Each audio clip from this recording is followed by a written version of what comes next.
আসসালামু আলাইকুম।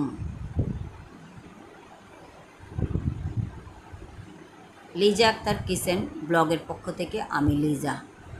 আশা করি সবাই ভালো আছেন। আমি কিভাবে সারা বছরের জন্য টমেটো সংরক্ষণ করি সেটা একটু আপনাদের সাথে শেয়ার করছি। প্রথমে টমেটোগুলোকে ছোট ছোট করে কেটে ধুয়ে লবণ দিয়ে চুলার মধ্যে সিদ্ধ করে নিই। যখন টমেটোগুলো নরম হয়ে যাবে তখন আমি কিভাবে সংরক্ষণ করি আপনাদেরকে প্রত্যেকটা স্টেপ বাই স্টেপ আমি দেখিয়ে দিচ্ছি। প্রথমে আমি টমেটোগুলোকে সিদ্ধ করে নিলাম।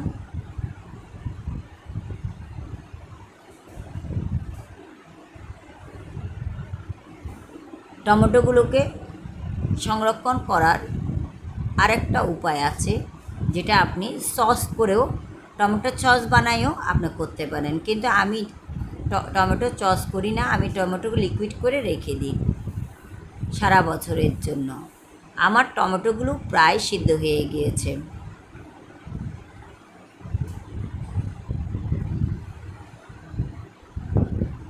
আমি ভালো করে নেড়ে চেড়ে নিচ্ছি। অনেক পানি বেরিয়েছে, পানিটা একটু শুকানোর জন্য রেখে দিয়েছি। এরপরে টমেটোগুলোকে আমি ঠান্ডা করে নিলাম। ঠান্ডা করার পর আমি ব্লেন্ডারে সব টমেটোগুলো ব্লেন্ড করে নিব। আমি ব্লেন্ডারে জারটা নামিয়ে নিয়েছি। এরপরে ব্লেন্ডারে যে জগটা আছে সেই জগের মধ্যে দিয়ে আমি ব্লেন্ড করে নিব।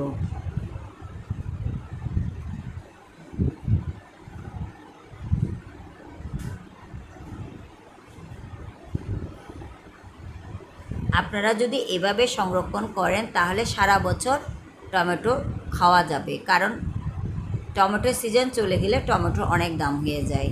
তখন আমরা হয়তো অনেক টাকা খরচ করে না কিনে এভাবে সংরক্ষণ করলে আমরা অনেক কাজে লাগাতে পারি। আমি টমেটোগুলোকে ব্লেন্ডারে জাগ বসিয়ে নিচ্ছি। ওটার মধ্যে দিয়ে বেশিক্ষণ লাগবে না, 1-2 মিনিট ব্লেন্ড করলে পুরো লিকুইড হয়ে যাবে। আমি আপনাদের সাথে শেয়ার করছি আমি কিভাবে আমার টমেটোগুলো সংরক্ষণ করি। এভাবেই আমি টমেটোগুলোকে সংরক্ষণ করে থাকি।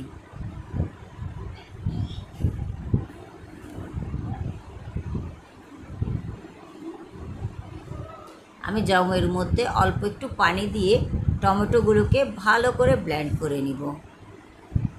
আপনারা দেখুন আমার টমেটোগুলো কিভাবে লিকুইড হয়ে গেছে, একদম কোনো লাম্পস নেই। টমেটোগুলো ছাকারও কোনো প্রয়োজন নেই। আমি টমেটোগুলোকে বক্সে বক্সে করে ডিপ ফ্রিজে রেখে দিব। একটা বক্স আমি নর্মালে রাখবো, যখনই প্রয়োজন হবে তো আমি ওখান থেকে 1 চামচ করে দিলে পুরো রান্নাটা অনেক সুস্বাদু হয়ে যায়।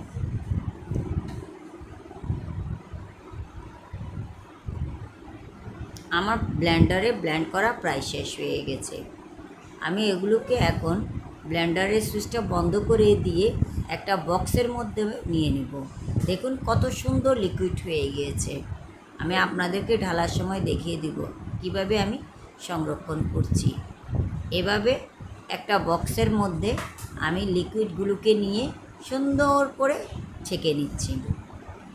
আমার ছাকার প্রয়োজন হয় না, কারণ আমার লিকুইডগুলো অনেক একদম স্মুথ হয়ে গিয়েছে। এভাবে আমি সবগুলো টমেটো লিকুইড করে নিব ব্লেন্ডারে ব্লেন্ড করে। আপনারাও চাইলে সারা বছরের জন্য এভাবেই লিকুইড করে নিতে পারেন। আর যারা চাকরিজীবী আপুরা আছেন তাদের জন্য তো অনেক উপকারে আসবে আমার এই রেসিপিটি।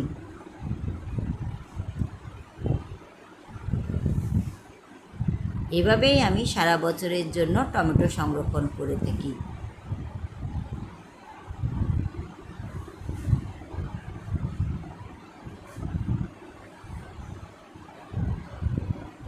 আমি প্রায় 15 কেজি টমেটো এভাবে সংরক্ষণ করেছি। আপনারাও চাইলে এভাবে সংরক্ষণ করতে পারেন। আমি জানি আমার আপুরা আরও অনেক ভালো সংরক্ষণ পদ্ধতি জানেন, কিন্তু যেহেতু আমি ডেইলি ব্লগ করি, আমি যেভাবে সংরক্ষণ করি সেটা একটু আপনাদের সাথে শেয়ার করলাম। ব্লগের কোথাও কোনো অংশ ভালো লেগে থাকলে অবশ্যই লাইক শেয়ার সাবস্ক্রাইব করবেন। কমেন্টে জানাবেন কোন দৃশ্যটি আপনাদের ভালো লেগেছে। আমি চেষ্টা করি ভালো কিছু আপনাদের দেখানোর জন্য, জানি না কতটুকু পারি, ভুল ত্রুটি ক্ষমার দৃষ্টিতে দেখবেন।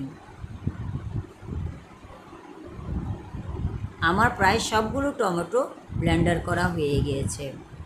এভাবে আমি প্রত্যেকটা টমেটো পেস্ট করে বক্সের মধ্যে নিয়ে নিব। আশা করি আমার ব্লগটি আপনাদের ভালো লেগেছে। আগামীতে আরও নতুন নতুন রেসিপি দেখার আমন্ত্রণ জানিয়ে এখানেই শেষ করছি। আপনারাও ভালো থাকবেন, আমার জন্য দোয়া করবেন। আসসালামু আলাইকুম।